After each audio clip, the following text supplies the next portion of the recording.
A major epidemic has been spreading through the Midwest that affects more than the user. Methamphetamine is a highly addictive drug that causes medical, legal, environmental, and social problems throughout the state. This video will focus on the health-related issues dealing with meth, but it will also serve as an overview of why this drug is turning into a crisis of grave concern. According to the National Institute on Drug Abuse, methamphetamine is a Schedule II stimulant, which means it has a high potential for abuse. It is a white, odorless, bitter-tasting powder that can be ingested into the body orally, intranasally, or snorting, by injection, or by smoking. Street methamphetamine is a man-made drug and is referred to by many names, such as meth, speed, and chalk.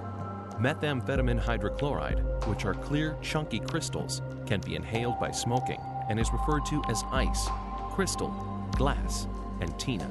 About 2/3 of the country's meth comes from organized crime labs in Mexico and Southern California. The remaining third can be made in illegal laboratories, found just about anywhere, including basements, kitchens, garages, sheds, hotels, abandoned buildings, forest land, and even in the trunks of cars. From rural farms to city condos, these makeshift labs become contaminated with hazardous chemicals and a very high risk of fire or explosions. So under no circumstance should you enter a lab yourself. Call the local authorities immediately. In a recent survey conducted by Research Incorporated, 500 counties in 45 states found the following. 87% of the responding law enforcement agencies reported increased meth-related arrests starting 3 years ago.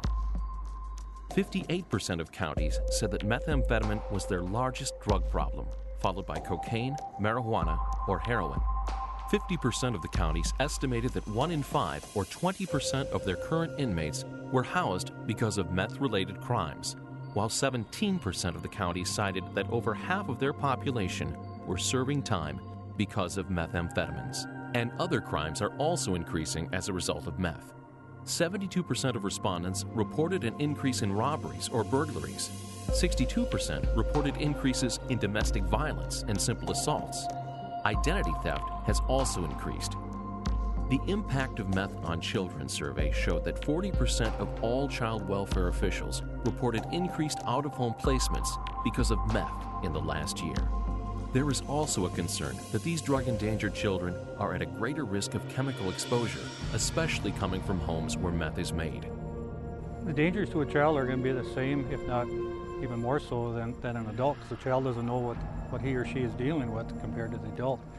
If we know in advance that there's children at the residence, we notify the proper authorities, so they're on board and they're actually right at the scene with us when we execute the arrest or search warrant. According to the 2005 National Survey on Drug Use and Health, 10.4 million Americans 12 years and older have tried methamphetamine at least once in their lifetime.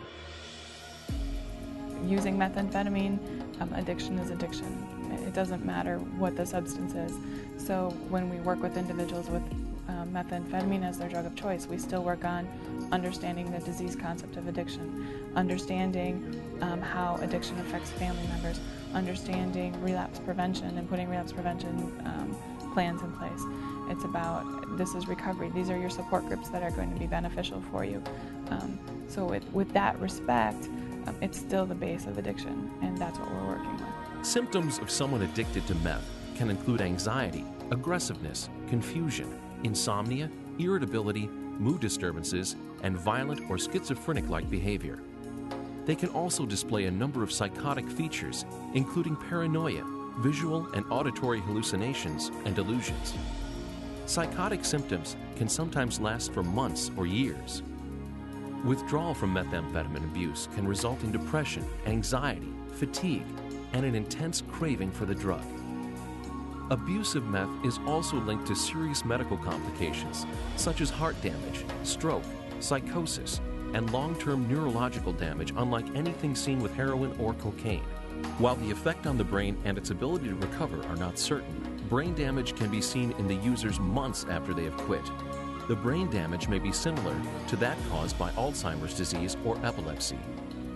In addition to brain damage, users may also experience memory loss, insomnia, decreased appetite or anorexia, tremors or convulsions, breathing problems, lung, kidney, or liver damage, increased risk of HIV or AIDS, hepatitis B and C, and other diseases associated with intravenous drug use.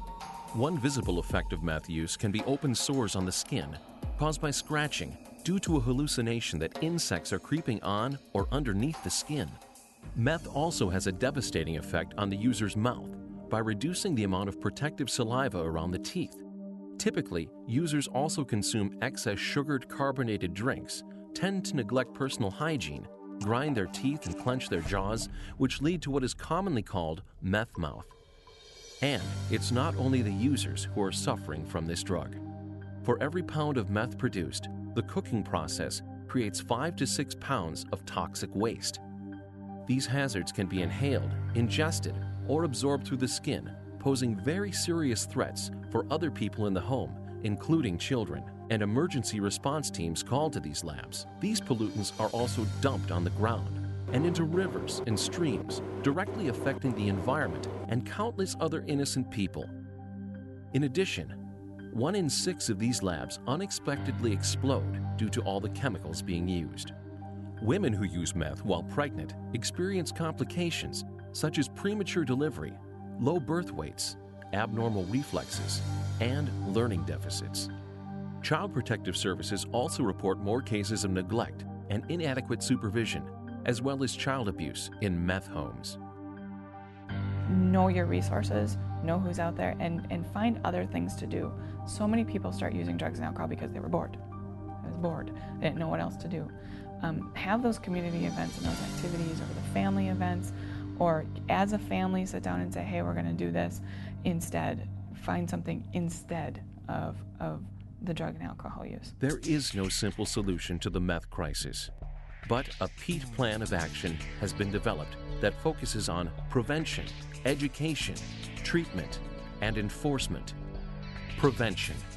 Communities must help prevent access to meth and the materials needed to make it. Education. Everyone must be made aware of what damages this drug creates.